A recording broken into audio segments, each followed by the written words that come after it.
Let the music run, right? Oh yeah. Feels like the right thing to do. It feels like the right thing to do. Feels like the right thing to do. Is there technically a right thing to do anymore? I don't know that we do the right thing.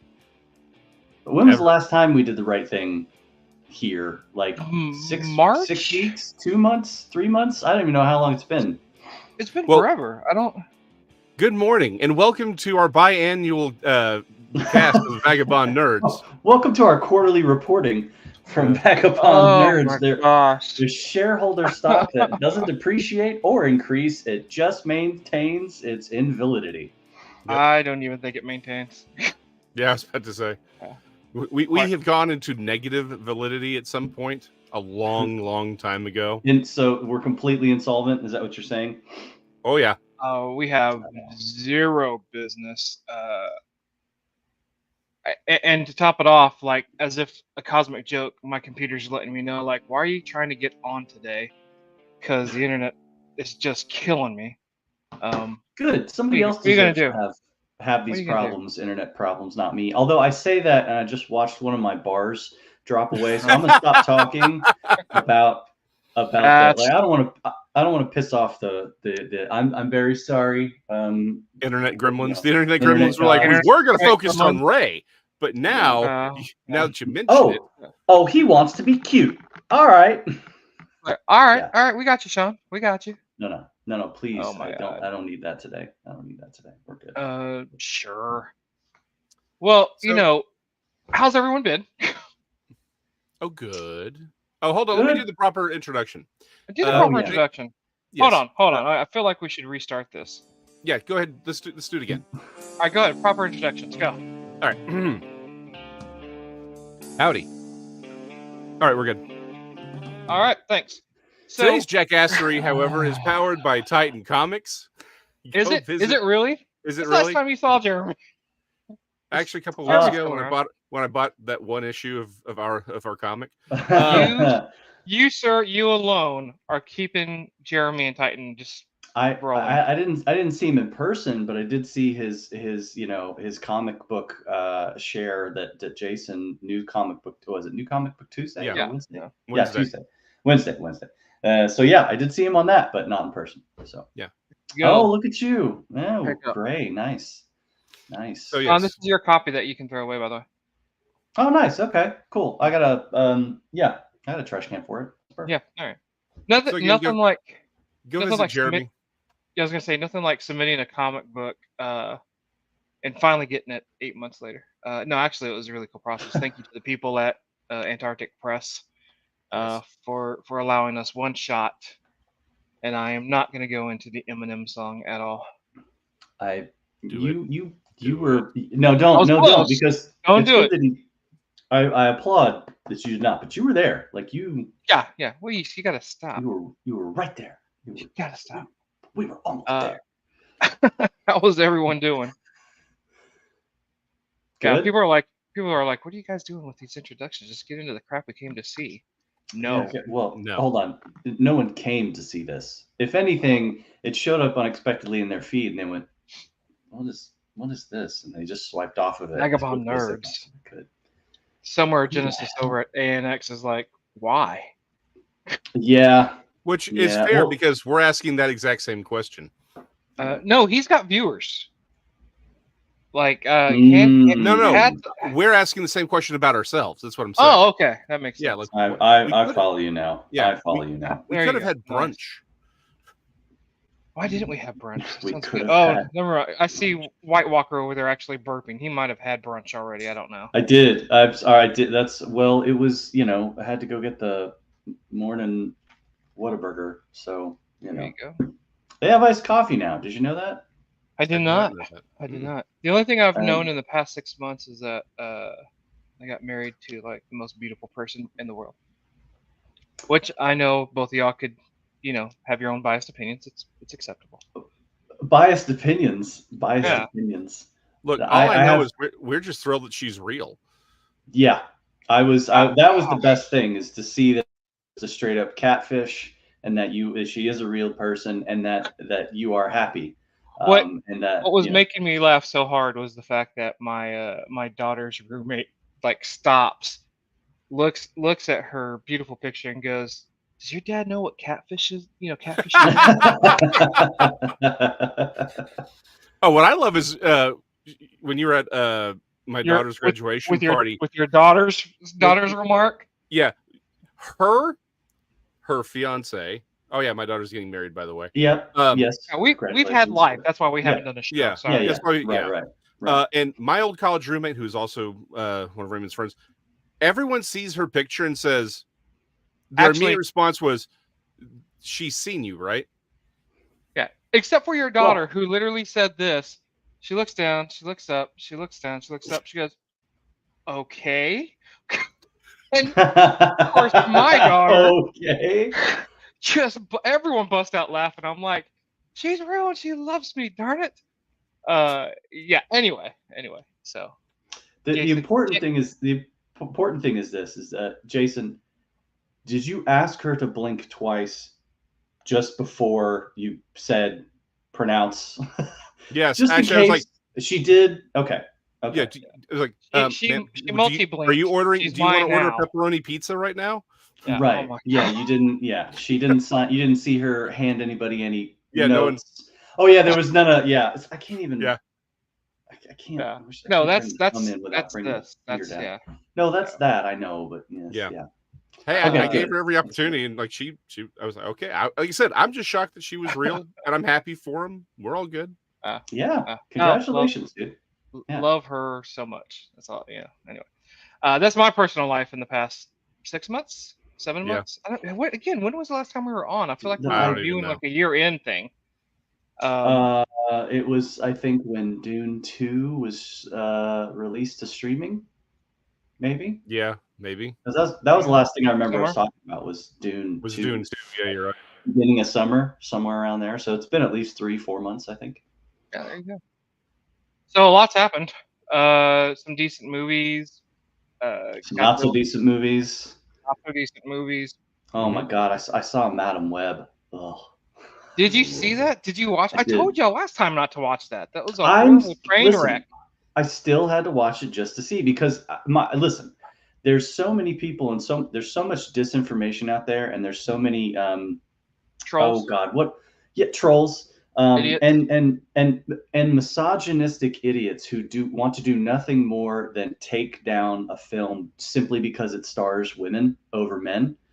So I have to make sure that it's good or bad. I can't just rely on something when it's because that seemed to be the dominating factor from what I saw in terms of reviews, is they were like, this is just a movie led by a bunch of women who can't. Like, that's not true. I've seen these people act in tons of movies, and they're great actors. I don't know what the problem is here. So just not in this movie. No, it acted fine. I believed everybody's acting. The story was dog shit. Were you watching the same movie I watched? Yes. Because I believed Dakota Johnson, I did not believe her acting. I believed they were trying, they were acting. You could see they were acting, and I was like, okay, I believe what you're doing. I get it. What I think is the story was so bad, it just and the editing. Whoever cut that movie up to put that story together, terrible. Just terrible. It was a shame, man. It was bad. Did you sit through the whole thing? I sat through the whole thing. It was on Netflix. God. It was Friday night. It was Netflix. We ordered DoorDash. We poured 2 days after it came out at the theater. Yeah, well, no, it wasn't that soon, but we poured ourselves some drinks, and we drank our way through the movie, and it was perfectly enjoyable to watch from a drinking humorous standpoint. I didn't watch it taking it seriously, but then again, I mean, I had no idea who Madam Web was to begin with. So this movie was a complete total surprise to me. Well, no, I can use my brain and infer that she's supposed to be this architect of the Spider-Verse in terms of setting these women up for these superheroines up for being fantastic and being great and like helping them succeed. But it didn't really seem like the idea behind that seemed kind of weak anyways. So I was just like, what is this story and why are we doing this? It really felt like plumbing the depths of trying to come up with another Spider-Man story to use so that Sony doesn't lose their rights to the Marvel stuff. And I was just like, which is exactly what it was. Which it's just which is just the reason why not every character needs a story. Also, what I thought Deadpool and Wolverine. What I thought was a real tragedy in that, though, the commercials seem to show you that you're going to see Spider-Gwen. Oh yeah, and all these other, and you're going to see them in action. Right. None of that. It was there was only in flash forwards of the potential future. And let me tell you what, if there was a potential future, that movie killed it. There's no potential future, I think, for those characters now, or at least not with these actors playing for any good stories. It was a shame. Can we all just agree that maybe next time we tell you not to watch a movie, that you shouldn't watch the movie? No, because I enjoyed forming my own opinion. I like forming my own opinion. Which is fair. I need to try to form my own opinion, so I did, and I think it was great. I did the same thing with Morbius, and so did I. Yeah, and it just so happens that we all came to the same opinion. Well, here's the thing though. After watching Madam Web, I kind of like Morbius now. Morbius is better than Madam Web. Yeah, hands down. That's not even close, which is saying something. Saying a lot, because that was a jump from, Mr. Shaky Legs to now I'm the ultimate bad guy. It's just like, come on, dude, what are you doing here? Like, you didn't seem to. Shaky legs. Well, oh my gosh. Okay. A positive recommendation if you're a Star Trek fan, it's on Netflix now. I need to go. Star Trek Prodigy. It's the animated thing that Nickelodeon did. Nice. Both seasons are on. The second season was launched on Netflix, but both seasons are on Netflix. Go watch it. It's fun. If you like Star Trek, if you're a true Trekkie, you'll love it. It does. What if you're not a true Trekkie? I think you have to. Well, you have to be a bit of a Trekkie to appreciate it, but it's fun. All right, I'm out. I'm never watching it. I don't mind. That's ridiculous. I'm just kidding. Cool. I'm gonna form my own opinion and I'll watch it. But. Go for me. It's a lot of fun. It's one of those things where you really if you're a Trekkie, you really appreciate it more because they do It isn't just an obligatory. Hey, look, here's an Easter egg. There is a reason for a character to be there or the reference to be there, sort of organically, and you're like, oh wow, you're really doing it right, and no spoilers. It's just a lot of fun. Is this they're saying? Is this fan service you're talking about? These Easter eggs? Are we talking like? Is this a next generation? Is it specifically in a certain genre of the Star Trek universe, or is it all over the place? Basically, it's all over the place. It's all of them. Okay. So next generation, Enterprise, Voyager, original. Oh, okay. Very much particularly in the first season, very much the original as well. Yeah. Okay, cool. All right, awesome. That's cool. But also brings a lot of new stuff into it. So it's a lot of fun. Voyager is probably the biggest touchstone because Kate Mulgrew is a central character in it. So. Okay, no idea who that is, but Janeway from Voyager. So yeah. I never watched any of the Voyager stuff. Okay, you're fine. Yeah, well, I know that, but I'm still, it's. Yeah. You're fine, Sean. You're cute today. That's what we just want to let you know. Yeah, just want to let you know. Looking a little extra today, and I appreciate that. Yeah, thanks. I redid my room. Did you redo your room? We like it. We like it. It's good. And the two people watching are like, you're 15 minutes into this damn episode. Please get to Deadpool and Wolverine. No. We're going to talk about SDCC, San Diego Comic-Con. What do we think? What do we think about Robert Downey Jr. coming back as Doom? Dumbest thing in the world. Wow, dumbest thing in the world. Man, I mean, listen, hyperbolic here, but come on, guys, give someone else a shot. Wow, you wanted to drop that my one favorite part F-bomb early. Yeah, he did. My favorite thing that came out of that was all of the memes of Robert Downey Jr. as T'Challa and Robert Downey Jr. as Thanos. And it's I didn't see those. Yeah. Oh yeah, That's awesome. Immediately That's it awesome. was Robert Downey Jr.'s all of the different Marvel characters. Yeah, that's it. That makes me parallel to think about the memes that I saw of Hugh Jackman. It was Hugh Jackman's face on Ben Affleck's body, standing there holding the cigarette, looking completely, the one we're all talking about. And it's like Hugh Jackman getting ready to carry the new Marvel franchise on his back, like he did the Fox franchise with the X-Men. I was like, oh Jesus, that's funny. Which again, the running gag, 95. No, 90. 95. Yeah, until you're 90.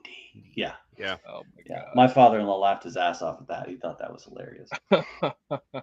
Yep. Oh my God. I didn't know. So like, as we get into this, one of the things I came out after, and I thought to myself, this movie's just for 100% nerds. Like, I don't know if the average moviegoer is going to understand or Wait, do you really mean, get this. Fantastic Four with Doctor Doom, or are we talking about Deadpool and Wolverine now? Just Deadpool and Wolverine. Okay, all right. So we're getting into it now. Yeah, we're trying to transition because I'm with you. Trying. Robert Downey Jr. doing Doctor Doom. Look, whimsical, sure, right? Like I get it. I'm gonna watch it. Do I think they should have picked someone else?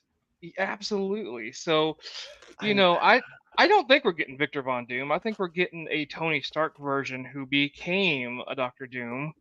Yeah. Because I don't. Yeah, it's just weird. I don't. Are you talking multiverse here? Are you saying an alternate where we say he went bad? Yeah, where we say Tony Stark ended up as a Doctor Doom instead of Victor Von. Is that your thought? That would be my thing. It's a multiverse. If he's playing Victor Von Doom, I think that's probably not the best way to do it. And there's no reason to bring him back if he's playing Victor Von Doom. But if he's if he's playing the Tony Stark version that became Victor Von Doom, that makes a lot of sense, having watched Deadpool and Wolverine. I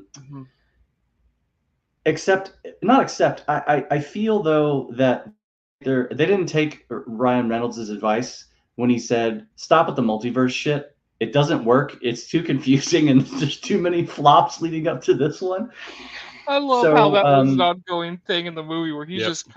It felt like a 2-hour Disney bash-a-thon, which was fantastic. Oh, it absolutely was. And pointing out every single flaw that Marvel did, but also by doing every single flaw that Marvel has done in this movie. It ate itself in a way. Yeah. Because it just completely, which is the only way I think you could do a third one of these. I will say, this of the three, the first one's the best. Oh yeah. The second one's good. It's good. It's not as good as the first one. I think this one, in terms of service of giving fans kind of what they would want to see, I think this one's better than number 2. Yeah. I'm on the fence as to whether or not this, though. I'm still on the fence as to whether or not this was a good movie. Okay, I love that we're starting here. So should we jump Let's start here. Let's start here. Come on. Let's do spoiler free for as long as we can, and then we'll. No. It's been. No, we're gonna go full spoilers already. Full spoilers. It's been 3 weeks since it's been out, right? Yeah, 2 or 3 weeks. I have it in the thing. Spoiler review. It reads right there. Spoiler review. You know why you're here. The 2 people who are watching, if you haven't seen it, why the hell are you here? It's probably just us with our stuff. I was gonna say that's just me with the stream. No, I'm just the stream's not open. So it sounds like I'm not watching our own crap. I'm not watching this shit. What are you talking about? I had to suffer through this. What is this? So I love that we're I want to start here because I think White Walker here has a point. I'm interested. And Microbat has a point. I think you both have points that are very, very valid. Like, Microbat's point, you have to have seen a lot to appreciate this film. Like if you haven't seen any of the Marvel things, if you haven't seen any of Deadpool, like walking into this movie is going to make zero sense to you, and it's not even, and you're going to be more confused than be able to enjoy it. I would, however, suggest if you haven't seen any of the Deadpool movies or any of the Marvel movies from either universe, you're probably not going to see this movie anyway. So there's that. To add to your point too, as well, though, not only do you have to see a lot of Marvel movies, you have to also have seen Fox movies to be able to pull into this. This isn't just Marvel. This is also, you've got to use different franchises of films to really understand what's going on top of the TV, the Disney series, the Disney Plus stuff that even went into this. with saying that, I was gun-ho on the same thing. I really was. But it's kind of hard to I'm sorry, did you say gun-ho? Yeah, I did say gun-ho. Yeah. Yeah, gun-ho. Could you Gnome King, would you write that one down in the I got the Ray, you want me the Ray dictionary? Thank you. Yeah. It's not like I said gum-ho. All right, Sean. Please continue with your story. Gosh, man. I'm gonna let you sit in that one. No. But it's one of those things though where when you watch it, you think there's no way outside individuals are gonna enjoy this. But with it being almost at $1 billion, this is not just nerd audience that's watching and loving this movie. This is general audience. And I talked to some people who were like, they didn't watch anything, but they are a Deadpool fan. They've only watched Deadpool, or this is their first time walking into the movie. They all loved it without any context outside of it. They were like pumped.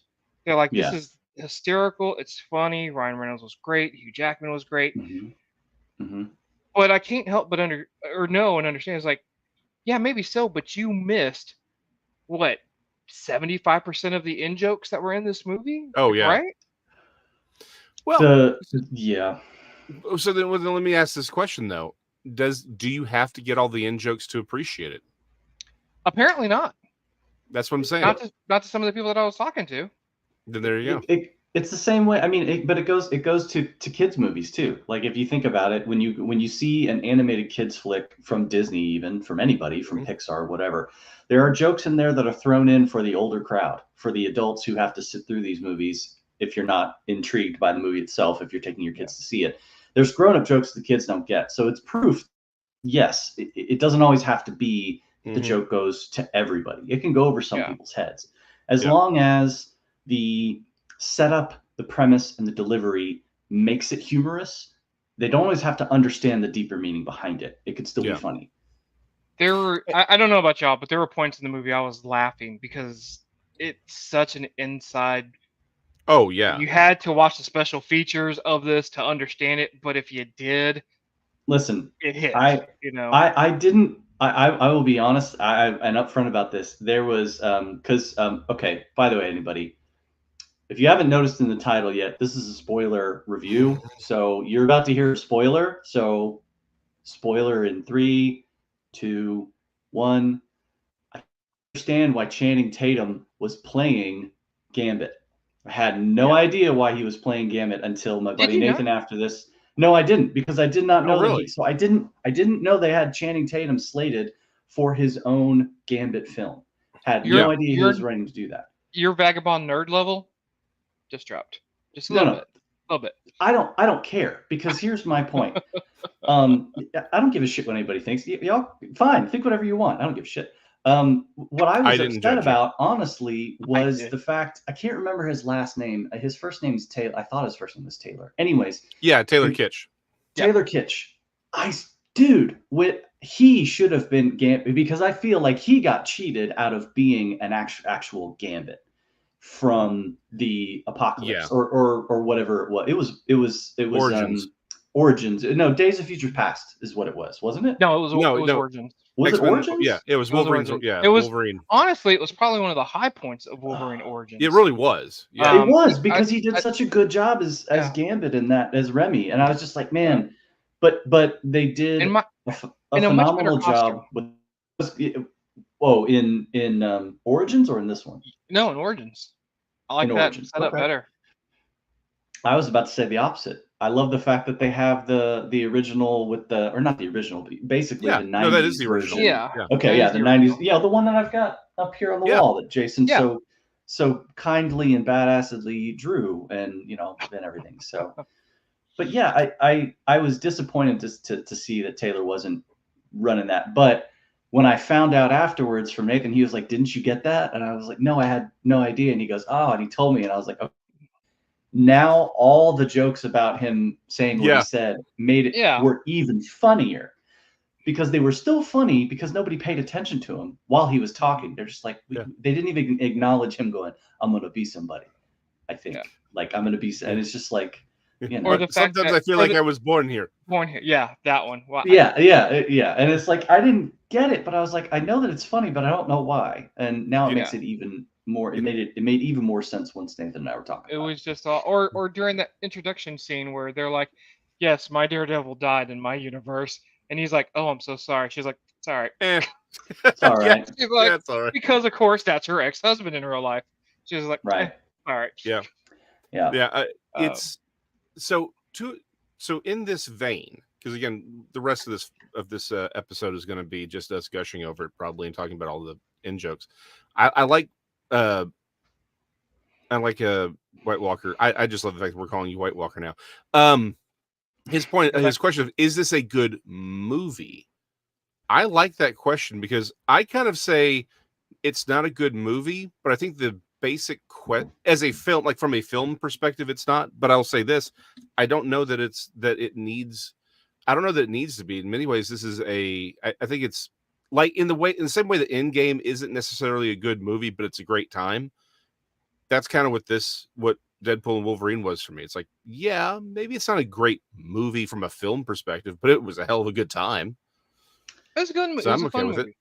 It was one that I think watching it in a theater these are the types of movies that's meant for. When you get the crowd reaction going, you get like-minded individuals, or even just individuals that are enjoying themselves, as I'm coming to find out. Mm-hmm. That's what makes this movie what it is, which is a lot of fun, a lot of humor, and by far will cover the Disney MCU F-bombs from here until the end of time. Yeah. They did not do what we do, where we only allow the one F-bomb. It absolutely went bonkers. Well, the opening credits alone were, the opening credits set you're like, okay, good. This is definitely still a Deadpool movie. Mm-hmm. It's not over Disneyfied in any way. No. Except for, and this is one of the things I do have to say, because you said we'd probably be gushing over it, Gnome, but I mean, the CGI in some of these instances was a little goofy, and not bad, but I'll goofy. give it to you. And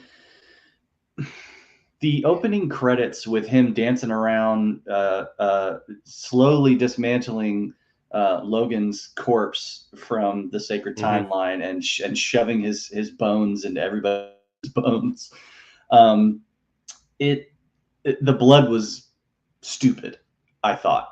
It looked silly to me. It looked overly Rambo-ish, if you will, in terms of. So you're the second person to say that I've talked to. Here's my thing: the CGI is better than the Flash, so I'm fine. No, dude, minor, uber minor nitpick. Like these one of the nitpicks ever. It was something that stood out to me with the credit. That looks kind of cheesy. That looks kind of low quality. And maybe it was because there was so much blood. Maybe that was the reason. Is just because of the amount, it seemed cheesy. Because we'd never seen anything like that in the previous Deadpools, not to that extent. And I do think that's a result of the budget.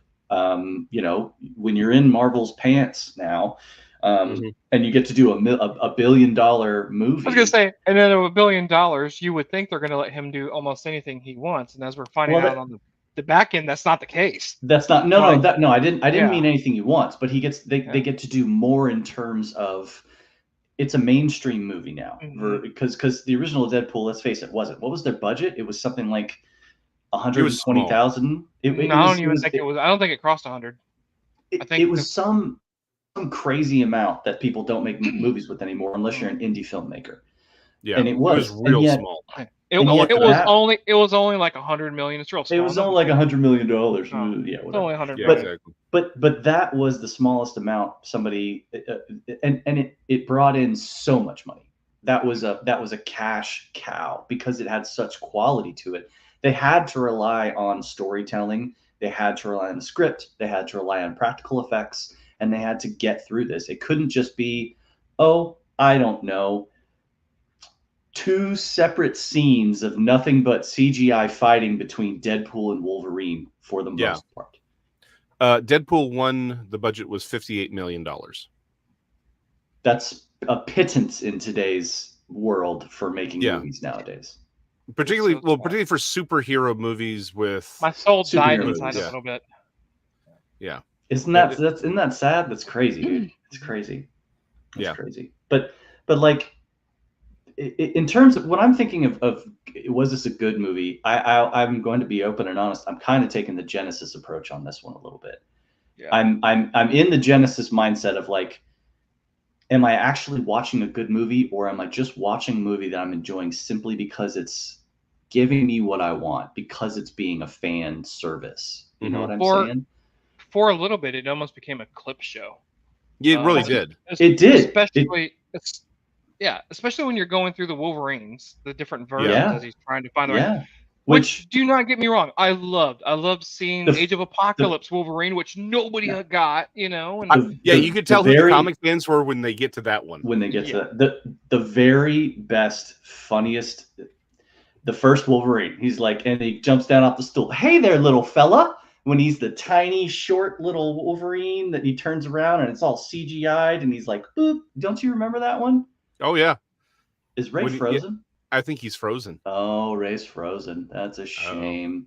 Mini Bat is in the mini fridge right now. He is frozen. All right. Well, yes, that was hilarious when he jumps down off the stool. He's like, "Hey, little fella," and he like puts his hands on his knees and leans down at him, and he's just this like squinched up little micro machine of a thing.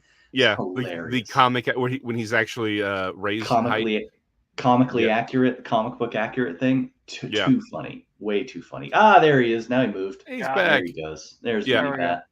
I loved all of those. I'm about an inch taller than that comic accurate Wolverine. I'm about an inch taller than him. By God. Oh, his video's now going to take a while to catch up. I love that he's talking. This is good. This is good.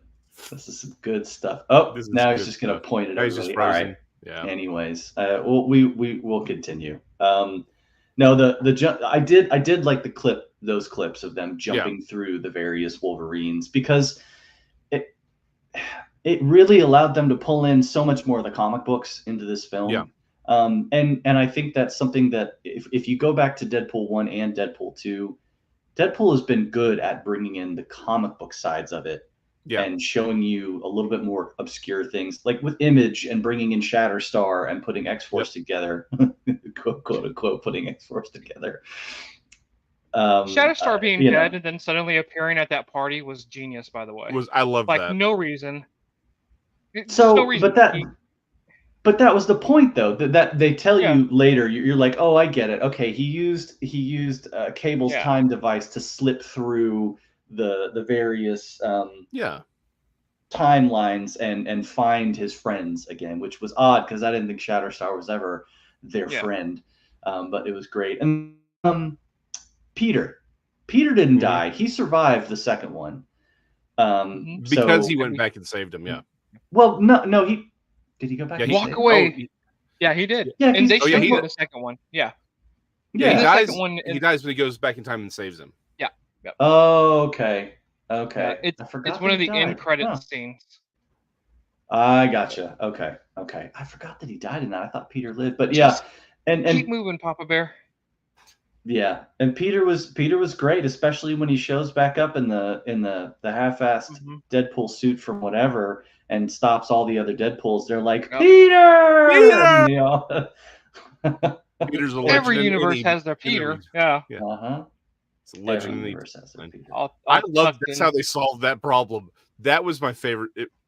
That was my favorite part. Well, not my favorite part of the movie, but my favorite part of the whole Deadpool core was that Peter's what saves them. It's just him showing up. They're like, oh, cool, because that is the most Deadpool thing to be like, we're gonna stop what we're doing and go hang out with the person we want to hang out with. Like that's exactly. That is 100% Deadpool. I do love how he looks like our Deadpool looks and sees how the fight stopped, and even him and Wolverine are like, oh, okay. Like, I guess we're not fighting now. Like, yeah. Yep. So I did. I like that. All good stuff. I love the brown and or the tan and brown costume that we got. I love the fact that we got that. You see one of the variations, one of the Wolverine variations. Yeah. And of course the claws, and you got the recreation of that cover. So yeah, I mean, the recreation of the cover for from the at first I thought it was Inferno, but it was the Reavers when they had him nailed to that giant X. The X, yeah, okay. Yeah, that was from the Reaver storyline when they went to the Outback during the Fall of the Mutants. So I was like, yes. Yeah, that whole scene was brilliant in what they were doing. And the Henry Cavill thing was hilarious. Wolverine. That was really funny. Yeah, I also it shows you like, damn, Cavill probably could have pulled that off. He could have, and he might still be doing it. Yeah. Well, we'll see. Maybe. I heard the rumor was that after 6 hours of filming with a cigar in his mouth, he got violently ill and had to throw up for 2 hours. So I don't know that he's gonna. If he is, there'll be a lot less stogies and cigars in the movie if he's gonna pull Wolverine. So, well, and that's what I did. You know what I didn't think I'd like as much in live action as I did. So there's essentially 2 or 3 versions of Wolverine's hair in the comics, right? Mm-hmm. One of the things that came out of not Barry Windsor Smith. Barry Windsor Smith's Weapon X, the original story that he does, is he gives him like this mane, and that's what you see with like the Age of Apocalypse Wolverine, is where it's almost like a mane that he has with all that hair. I kind of really dug that, like in live action, it worked. It's comically Texas big hair. Yeah. It's just you're right. Like that Age of Apocalypse where he's got it. Which who was the artist on that? One of the Kuberts, was it Andy or Adam? Andy Kubert. Yeah. Did that, and it was just it was if it had just been a little bit, it would have been like Krusty the Clown. It was great, but I love how they have it on this version. It was really good. So it worked. When I don't know about you guys, when Wesley Snipes. Oh yeah, when I was like, oh shit, like what? Yeah. I just excuse me, and then I don't like you. Also for him to be like, there's only one blade. And there'll only ever be one blade. There'll only ever be one blade. That's funny. But I love the fact that it cuts to Deadpool just staring at the screen for about a full minute. Like, no, it wasn't even. It was quick. It was 1.5 to 2 seconds. It felt long because like he really wanted to bring in that point of like, how about you stop trying to do any other Blade other than this guy? And they were saying that Reynolds is really trying to talk Disney into doing a Logan-esque movie for Blade to round out his role as Blade. So that would be awesome. Yeah. Well, and I like they apparently they approached Jennifer Gardner for Elektra when they were on the set of what was that other movie he was doing? Because it was Ryan Reynolds and her director doing another movie. I think it was the straight to Netflix one where he's time traveling back in time to rescue himself as a kid. Adam Project. I think that's Adam Project. I think it was on Adam Project that they were talking with Jennifer Gardner, and she said the interview with her is she remembers the two of them like just sharing a look of Ryan Reynolds and the director just like looking at each other and sharing a look, and then looking back at her and being like, all of a sudden just had like they had like this unspoken conversation. They're like, hey, we have an idea for you, and they just went, would you be Elektra on the next? And she goes, guys, I don't know if I can do it. And then like they talked her into it, and she's like, okay. So there's all the behind the scenes stuff of her training, getting ready for that, and it's it was good to see her back. Yeah, she was going full hardcore on her training, right? Or yeah, arguably not that long of a shot in there. I mean, they all did fantastic. Exactly. Yeah, she said, because she said in an interview, she's like on the Adam Project movie, she goes, I'm in shape. She's like, yes, I'm over the hill, but she goes, I'm in shape, but I wasn't in mark. She's like, I had to get there. So personal trainer, all that stuff, and she had to bust her ass to get into to get her arms back. I mean, you see her arms in the Elektra. Like, oh yeah, she's cut, dude. That's some definition. That's nice. Mm-hmm. Yeah. So it was really good. And certainly when they get to the fight scene, and Gavin's like, I feel like I waited my whole life for this. Again. Yeah. All these you have all the jokes. The jokes. Well, my favorite part was when they're like, all the people we saved, all the people we could have saved. All the people we could have saved. Yeah. Him picking on the accent. Who's your voice coach of the Minions? Like, what's going on? When they first touched down in the wasteland or whatever it is, I forget what they called it. The void. Void. When they first touched down in the void. Teenage wasteland. Teenage way, yeah. It's a little Baba O'Reilly there for you. When they first touched down there, and there's like this Mad Maxian sort of feeling of the cars driving around them, and of course what you think is like Captain America. And you hear his voice, and you're like, okay, that's obviously Chris Evans. No one's this is going to be Chris Evans. And you're like, oh shit, this is going to be Captain America. And even Deadpool is like, yes, because he knows, he's like, you guys are about to be so screwed. And then when he jumps up and he goes, flame on, he goes, wait, what? Yeah. Just turning the whole thing on its ear and being like, oh, you're not that guy. I thought you were somebody else. Like, that was brilliant. I do love the fact that he was. Yeah, I do love the fact that they've got him up against Pyro, and he just sits there. Yeah. And takes all the and he's like, yeah. You just also another great pull to have Pyro in there from from the Fox franchise. Like, they did a lot of good pulls. Even the guy who played Sabretooth wasn't he the original Sabretooth? He was the original. Yeah, Tyler. He was the first. Thank you. Yeah. So like, there's so many great pulls from all these other movies that they did final. And the X-23, I mean, shit, we didn't even mention her from the little room where Blade and Elektra and Gambit are all in, but So I know we're jumping all over the place with this movie, but that's what the movie did. So. Yeah, that's what the movie did. We don't give a shit. It's fine. Yeah. So one thing about Johnny Storm though, my favorite part of that is, if you look at it, his costume is the '60s costume. And they're using the 60s fantastic car. Okay. Yeah. All right. That was my favorite part of his overall design. Was the stuff that they had in the 60s. And what's fun is the sort of original costume. You notice it's very it's more baggy. That is how Kirby drew it. Kirby didn't draw it as spandex. He drew it as like clothing, like shirts and almost like an overalls, like a suit, like overall suit sort of situation. Yeah, something more believable. Realistic to the period that he was drawing. Like a mechanic's jumpsuit is the thing I always thought about.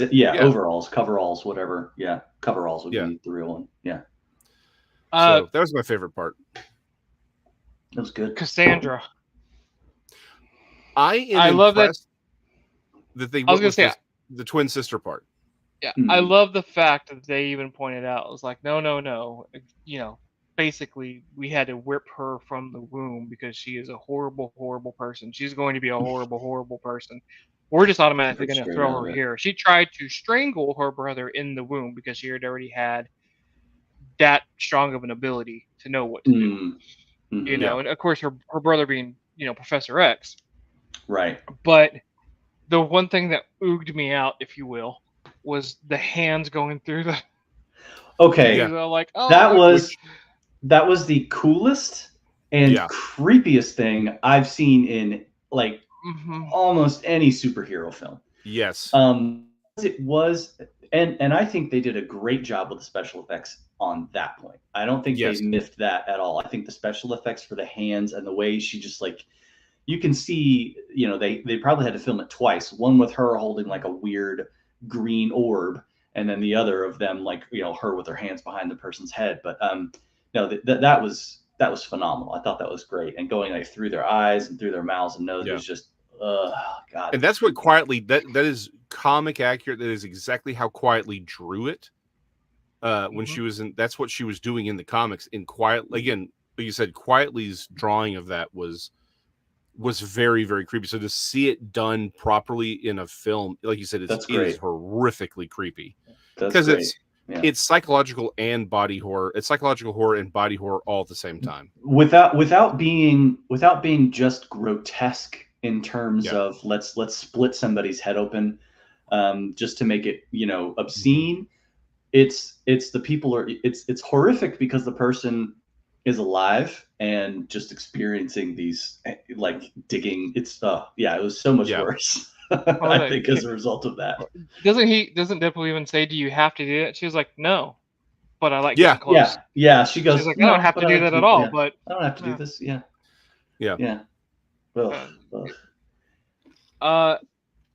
Other the countless cameos. One more thing on her was you said the thing that ooked me out, and then you went into the hands to the heads and everything. I was like, I didn't exactly think you were going to go there, because the thing that kind of ooked me out a little bit was how similar she looks to James McAvoy.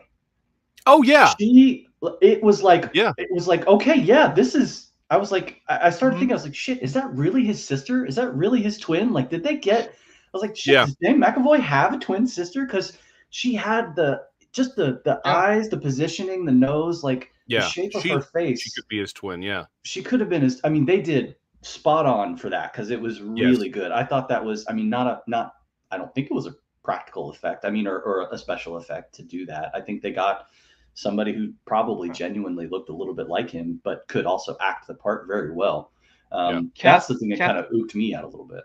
Yeah, casting on this movie was fantastic. Like everyone, whether it's a bigger cameo, a quick blink and you miss it cameo, like everything was done proper on it.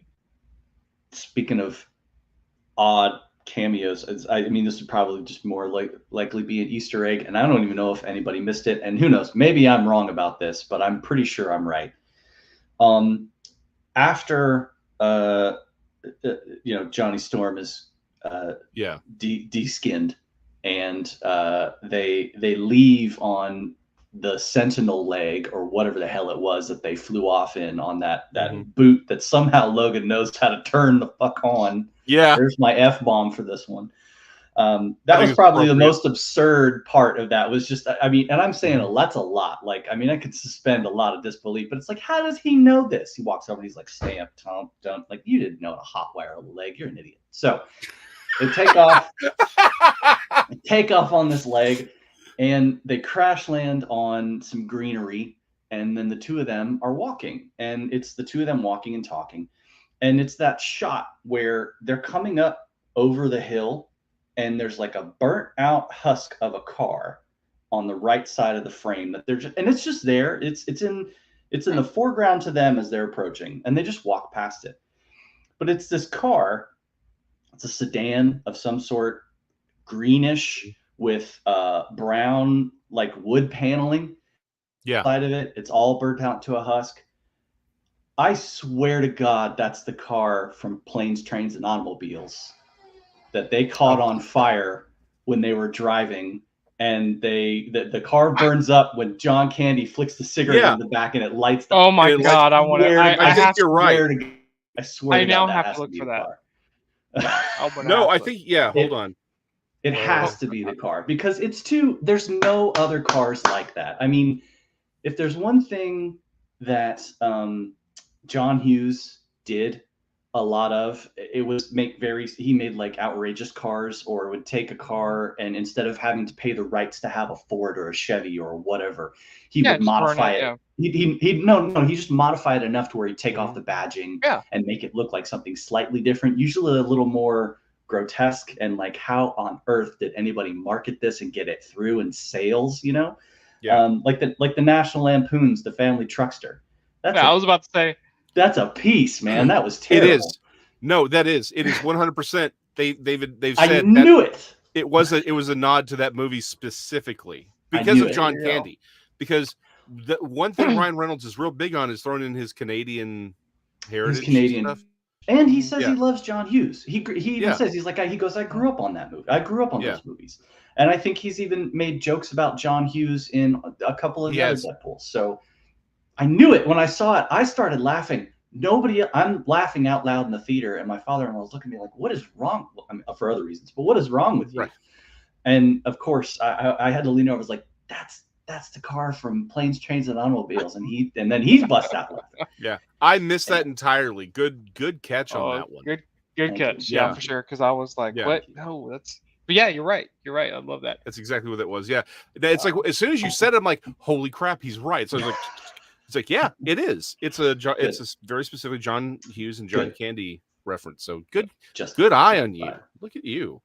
Extra point for White Walker today. Look, big brain on Brian. I didn't know about Channing Tatum.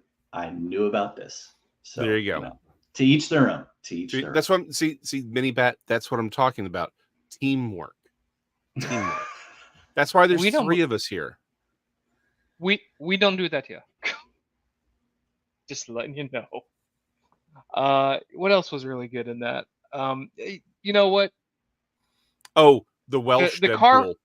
Well, I was gonna say the car fight, which by the way, was a Wrexham player. God. Yes, and Paul Mullins. It was Paul Mullen, and which when I saw it again, started laughing. I was like, that's awesome because it's actual. He actually put Paul Mullen in the suit and did the whole thing. But when everybody sees Lady Deadpool, I keep seeing all these articles, which obviously it's clickbait, because it's like it doesn't tell you who it is. Yeah. But all these things, they say who was Lady Deadpool, or Lady Deadpool has been revealed, or oh, everybody finally knows who Lady Deadpool is. One, it's in the credits, so shut up. But two, I had the same thought. Really, because I want to explain the ending of Deadpool to you. That's the other one I hate. But I want to explain the ending. But two, when you see her walking, it's like that's probably Blake Lively, because I don't know, it's Ryan Reynolds' wife. Like, to be fair though, she only voiced it. She only voiced it? She only voiced it. Wasn't her in the costume. She only voiced the character. She didn't voice the character, and accordingly, Deadpool Cowboy voiced by which was hey, that's all right. Matthew McConaughey. There we go. Matthew McConaughey. Yeah. They weren't sure? In that, they weren't actually in it. They just voiced it. They voiced it. All right. Because I was gonna say, like, when you see her walking, I was like, okay, yeah, that's probably her. Just because that. I don't know. I can't remember the stunt double who played her, but I mean, she nailed it. So. But the whole stupid, all the clickbait stuff where people are like finally revealed, or I haven't seen the ones about. Let me tell you about the ending. Like, I didn't see that either. That's really stupid. Can I just say, Mr. Anti-Idiotic probably has the best name handle I've seen in quite some time. That's good. I like that. Kitty Pryde to be Tom Holland's. But you know what I like is the fact that Sean Levy really wants to do a Deadpool Spidey movie next. Yeah. And I think it's probably wise, right? Like, I know Jason would always talk about the fact that Deadpool is kind of a hard character to pull off by himself for the longevity of all the movies, but place him with other characters. Yeah. And you can get some good movies out of that. So. Well, that's and that mirrors how the comic books went for the long term with Deadpool. He would usually be stuck with another team or extra people. He was, because I mean, the Merc with the Mouth is only so good solo for a few specific things, and then if you're trying to continue to eat content out of him, you have to have him interacting with others to get the sarcasm. You can't be sarcastic by yourself, not all the time. You know what I mean? Yeah, it worked. So for him to work, he needs to work with someone. Again, it's like the Hulk. Like, you can get one or two really good Hulk solo movies, but everything else after that, he works better when there's someone else. Like, there's a reason why they paired him up with Cable. Like, they had their own comic. It was Deadpool and Cable. It's Deadpool and Cable. Because that's the only thing about, if they do the Spider-Man film, they need to move Deadpool back to like the Deadpool from Deadpool 1. They actually need to tone him down to work with Spider-Man, because if you have two people with comedic quips, then you kind of need to sedate him a little bit. The reason this over-the-top version works so well with Wolverine is because Hugh Jackman's playing it straight. Almost. Like right. I mean, almost. But he's the whole the drunken Wolverine thing was the joke, you know. I mean, him being the loser Wolverine. But I see what you're saying, though. It's the seriousness in the role versus the full-on bombastic humor of which you're right, is the same way that Cable, because Cable is so straight-faced and stoic and dire. It's zero humor. So when there's no humor on that end, it allows the crazy humor to be, you know what I mean? They balance each other out. And you're absolutely right. If they, Ray, because when Minibat first said it would be great to see a Spider-Man Deadpool, my thought was, I don't know, because Spider-Man is so comedic and childlike and innocent on his own. Not childlike, but, you know, I mean, teenager-ish and sarcastic and sort of like, who, you know, just is out there doing his own thing. How would that balance out with the Deadpool when Deadpool is so over the top with his humor? But if you take him back to the way he was in the first one, which was a little more reserved, there was a lot more seriousness in the first movie compared. Like, this movie was bonkers. This was bonkers, which is also why I say I'm not sure if this was a good movie or not. I'm still on the fence about that, because it was so crazy, you know. But to be fair, like the car scene where they're fighting in it, but what led up to it was just such a horrible teardown of his character. That, you know, it was good to see that Reynolds actually, you know, and Sean Levy actually looked at that and said, you know what, let's tear him down to the core, and then let's say it, you know, and then have, you know, Wolverine just go off on him about, you know, how terrible of a person he is and how he's never going to amount to anything. And, you know, now what was it? He goes, and it's God's joke on us that you can't die. You know, it was like, oh, God. You know, it was like that was a very good grounding moment. Yes. It's just that when you watch Deadpool 1 and you see the way they did the humor in Deadpool 1, and you go back and you watch, and now you come forward and you watch Deadpool, this latest one, Deadpool Wolverine. There are more breaks from that bombastic, crazy humor, and there's more balanced characters in that one that are not just there for a joke, or they're not just there for a cameo. There were legitimate, balanced characters that were grounded in reality, that were like, Deadpool, you can't be like this. You can't be crazy all the time. You can't be this person. You have to wise up. Like Colossus, that was his influence. You know, even, you know, Negasonic Teenage Warhead, she was very quiet, and she was like, why are you such an idiot? You know, she was just like, with you. That humor so well. And you come forward into this one with Deadpool and Wolverine, and there's really no break in the pacing of that humor. It starts off crazy, and it just goes crazy the whole way through. So that's, I'm if I had a critique, I would say I wish there was a little more balance in that. I think if there was more balance, this movie would have been even better than it was. I think it almost shot itself a little bit in the kneecaps with how over the top it went, with Deadpool being so crazy in the humor the whole time. Not bad. Just saying. Yeah, no, you know? yeah. It prevented it from going. Like, well, that's my argument about Thor Ragnarok was. I know what you mean. Yeah. If there was just a little bit more, if they allowed certain scenes to really have the emotional, it would have been even better. So I see where you're coming from. But I don't hold on. I don't disagree. I don't disagree. I think you've got very valid observations on that one.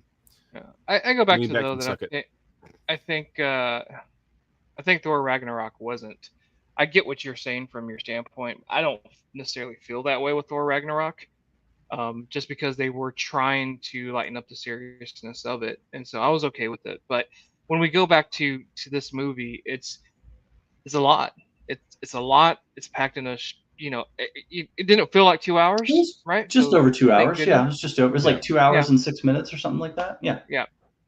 But certainly I did love the mid-credit scene with them basically closing the Fox door on all the characters and gave them time to say, all the behind the scenes stuff. Yeah, that was beautiful. It was almost touching to watch. Yeah. It was like crying is too strong a word, but you feel the emotional impact of it. Like it tugs on your heartstring a little bit for those of us who were there the entire time. I felt the years. I felt graduating high school till now. That's what I felt when I watched that. I was like, Jesus Christ, has all that happened since then? Like, it sunk in when you watch this nostalgic kind of situation. But the fact that it was all behind the scenes and all the different people, it almost kind of says that, Deadpool and Wolverine wouldn't have happened. It wouldn't be what it is now if these folks hadn't carried it on their shoulders to get us here. And I do respect that. I think that was a really good thing for them to do. Because they acknowledge everybody who came before, and still managed to pull all them into the movie, even if they weren't there as a cameo in a sense, which was good. Yeah. No. So we know.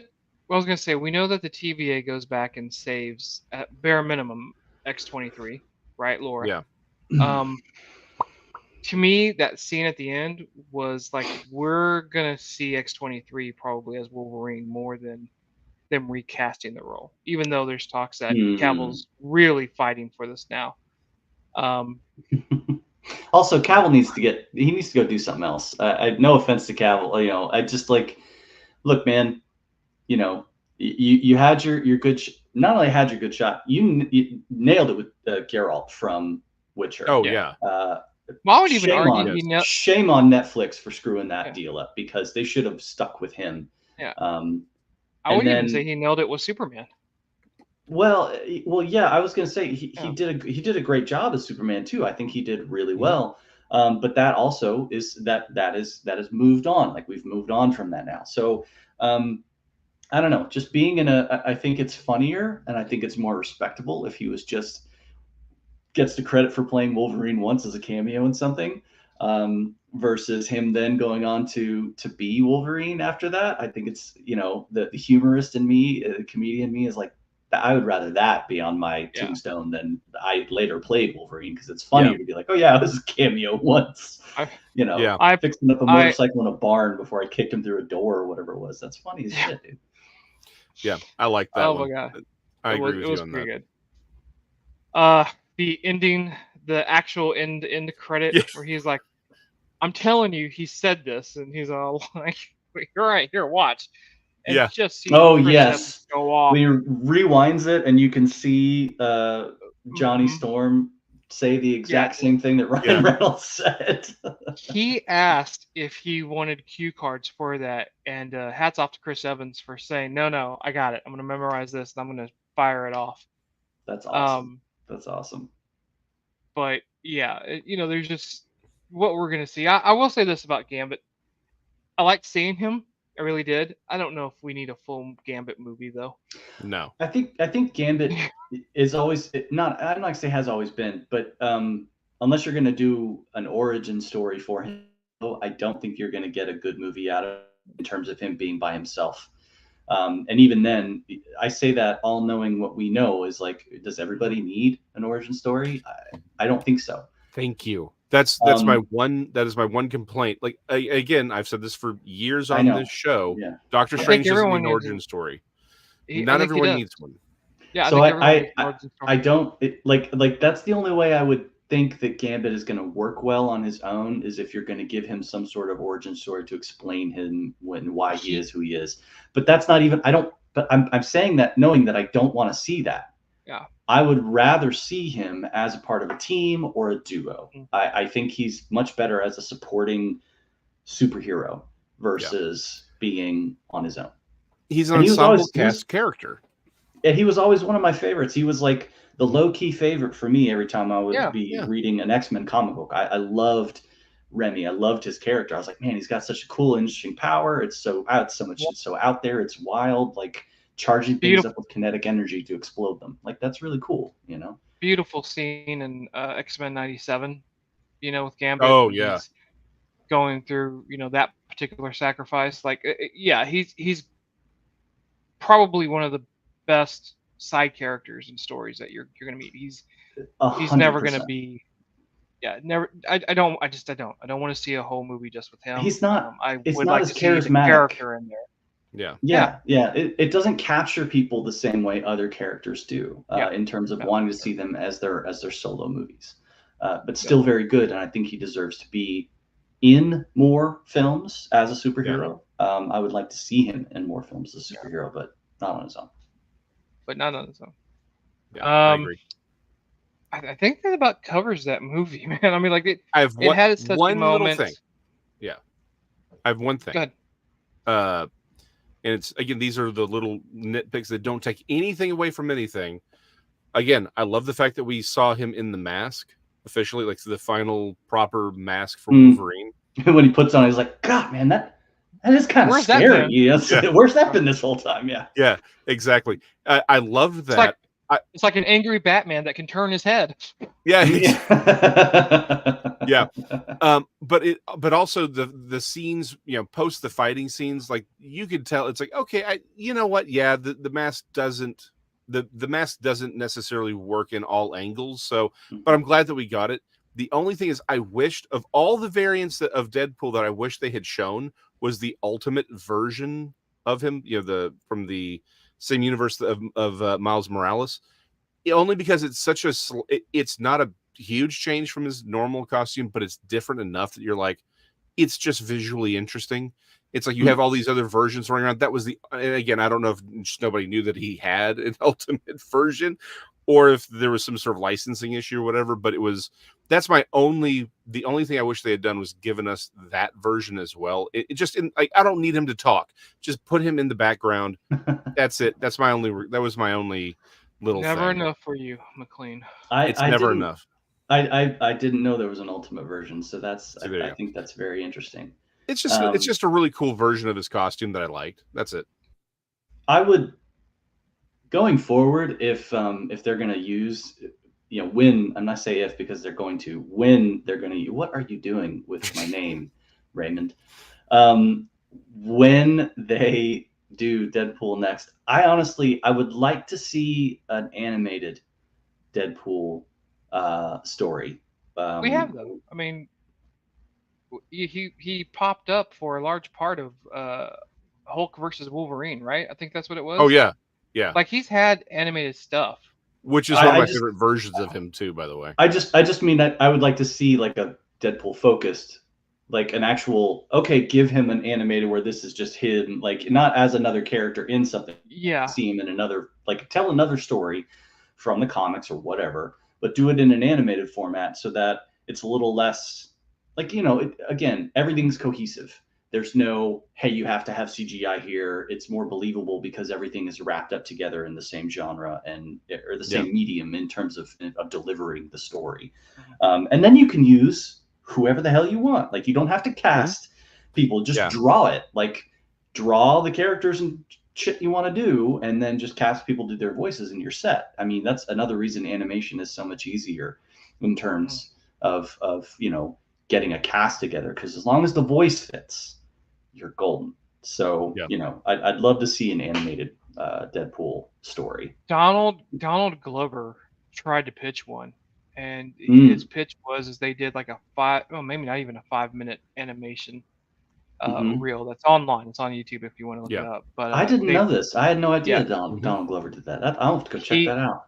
He put he took the Reynolds voice from the first movie and edited it into the thing, and it was like it would have worked. It absolutely would have worked, and they shut it down. They're like, no, we don't want to go that direction. Perfect. It was like, this is something Ryan Reynolds can do when his body won't let him do it anymore. He can still do the voice. He could still pull it off. Like a medium that lets you carry on. Like I think that's great. I would love to see that. I thought you had said that Donald Glover was voicing. I was thinking he was voicing in this clip you were mentioning Deadpool, which by the way, would have been phenomenal because Donald Glover has done, I mean, his work as I forget his damn character's name, but on Community, as the crazy stuff, he was funny as shit in that. And then the Mr. and Mrs. Smith thing that he just rebooted with other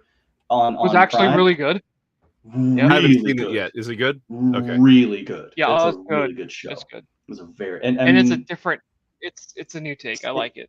I like it a lot. It's tense and it's uncomfortable and it is not always a smooth thing to watch, but that makes it feel so much more real. And so you connect with it. Okay. It was cool. It was really good. Not a kid's flick. It was nice. Yeah. By any means. Well, yeah, it looked like they were trying to reboot the actual television show rather than base it on the movie, which just from the ads that I saw. I never saw the television show, so I have nothing to compare it to besides the Brad Pitt, Jolie situation. Yeah. So which is what he was doing it off of, if memory serves me correctly. It wasn't the television. He was doing it off of that. Oh, sorry. I thought you meant he was because I thought he was doing it off the movie. I didn't realize he was doing this off the show. Okay. All right. Yeah. Well, I'm just saying that I haven't seen it yet, so it looked to me like they were trying to pull it more from the television show. But again, you know what? Again, I'm open to. I wanted to. I just haven't had a chance to watch it yet. I still haven't seen Godzilla X Kong, to be honest. Just another one I watched. It was better than Madam Web. I mean, yeah. That's going to be the new low. It's better. It's better than. I'm either going to say it's better than Madam Web or it's better than The Flash. It was better than Madam Web. Yeah. I mean, look, in terms of if we're just gonna Kong this Godzilla thing real quick, just shut your brain off. It goes in line with the previous ones, like with the actual Kong and Skull Island, and then Godzilla, and then Godzilla versus Kong, and now you have Godzilla and Kong fighting this other thing, and you're like, okay, great, but it's not. No one's winning any awards, or if they are, it's because it was in CGI. I mean, once again, when you go that route and you make a movie, I just saw this morning. First look at live action Lilo from Lilo and Stitch or whatever, or Stitch from Lilo and Stitch. I was like, you do realize that that's not real, right? There's no live action in this character. Like, that's like Disney being like, live action Lion King. No, it's not. It's just more animation. It's just animation. Lions can't talk. Lions can't talk. It's sophisticated animation. So You know what's a really good, but the Monarch series on Apple TV. I haven't watched in it yet, the same universe. I gotta be honest though, that series I like. Like it's a more grown up feel to what's going on, and you still get creatures. Like I love it because you're still getting the creatures, but it's very much a, why, circumstances behind the scenes and everything else. Like they're showing what that ground level looks like when you're really having to deal with all the other stuff. Whereas in any Godzilla Kong movie or any Godzilla movie, it's like, oh my God, they fought and they were together, but you're looking at the destruction and you're like, do you know how many thousands of people you're killing? And you're like, yay, let's go Godzilla, let's go Kong. And they're just like, they step because they don't know any difference. And they're they just kill monsters and they kill people. everything. The whole premise is it's a horror movie because it's a horror from our standpoint of like, oh my God, we're going to die because all these monsters are fighting. And it's really just if you flip it, it's the monsters fighting each other because they're fighting for dominance over, I don't know, territory that they don't do anything with. So what the hell is this all about? Yeah, exactly. Well, that's what I liked about the original MonsterVerse Godzilla it was entirely from our perspective. Yeah, which makes it horrifying. Which is why minus Godzilla's one. -1. And I still need to see it. I haven't watched it yet, but it's on the list. It's just I'm glad you watched this one first, because had you watched Godzilla -1, I would have been like, this is ridiculous. But it does. I will say this though: the Empire has probably one of the best scenes where you pick up a baby monkey, a baby Kong, and you use him as a blunt instrument to absolutely annihilate your enemy. Yeah, that was very funny. It was really no. There are funny scenes in this from just the idea of destruction and using other animals or monsters to beat up other monsters. And I love the fact that when he's swinging him, when he hits the other person, you hear him. Ah! Yeah, they both. Yes. He hits him and he's like, "Ow, that hurt me too, you douche." He didn't do it willingly. It wasn't like a donkey. He wasn't like, "Use me." He picked him up just because he's like, "I don't know shit about you." So, you mentioned. I wanted to mention. You said Apple that the Monarch thing. You mentioned Apple TV Plus or whatever it is. Can I just say that Apple TV Plus, whatever, I don't even know how to say it, but Apple has some of the best shows out there right now in terms of writing, acting, story. It's phenomenal. Apple TV Plus is doing way better than Disney, than Prime, than Max, anybody at creating a show and putting it out there and making it. I mean, Presumed Innocent. We just finished watching that one with Jake Gyllenhaal. That was crazy good. Okay. It was crazy good. Shrinking season 2 is coming out, and I can't wait for season 2 of Shrink. That's with Jason Segel and Harrison Ford. And they're the Shrink. That's a fantastic series. Touching, super touching, and super funny, and really good. And then the Silo season 2 is coming for Silo, which is Rebecca Ferguson in it, and who's the guy from Shawshank Redemption? Not Morgan Freeman. The other guy, Tim Robbins is in that, and Common's in that one as well. Like their shows are really good. Oh, and Sugar with Penguin coming to Max. Irish Colin guy. Farrell. Thank you.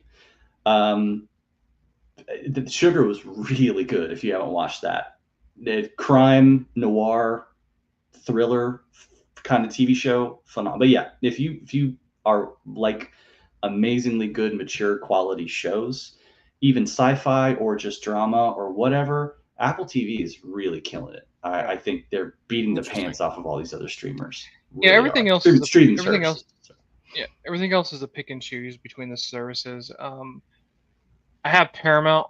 Honestly, it's for Mayor of Kingstown and then Tulsa King. They got a couple other ones. Mayor of Kingstown is now also streaming old episodes on either Prime or Netflix, because that popped up in my feed somewhere. So I think we're on season 3 or 4 now, and let me just tell you, the fact that Jeremy Renner can still walk.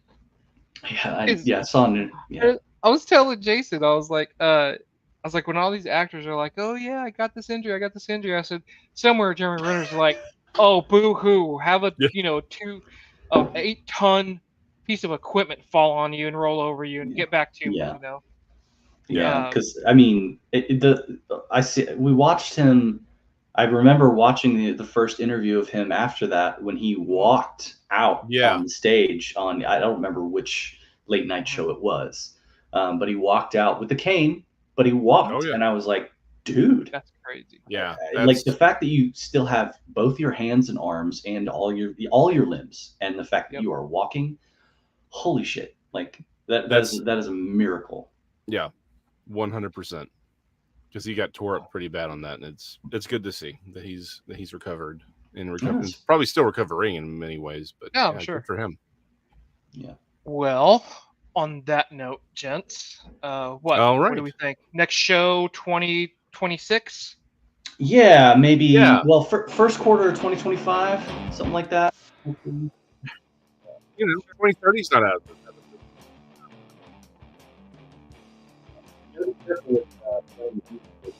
It's out when that happens, so you got to be super about doing that.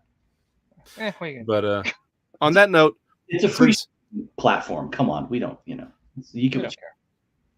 So for those listening, since we don't know when we'll see you again, go visit Jeremy over at Titan Comics, purveyor of all the best geeky accoutrement. Obviously, the website, phone number, and address are below. Go pay him a visit. Say howdy. Tell him we sent you, or probably don't, because otherwise he'll charge you more. And if you go there, pick up the fine comic book that No Nuts and Minibat have put out. You won't find it. You won't. No. The only one they had. Go to antarcticpress.com and order. Or at your local comic book stores, including Titan. Go to Jeremy and ask for a new shipment. Say this is in strong demand, and I demand that you order more copies of this. And then they'll order and ship them in. You can buy the whole lot. Yeah. Love it. I love it. All right. Let's try this again with it not sucking as much as it did where it killed our mics. Jason, is that the official sign out? Yeah. Bye, everybody. Say goodbye, Minibat. Bye, Minibat. There you go. Y'all be good to each other.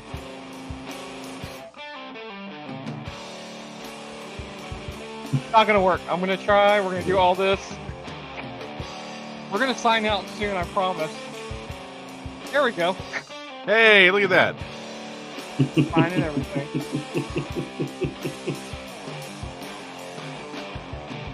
Professionals is what we are.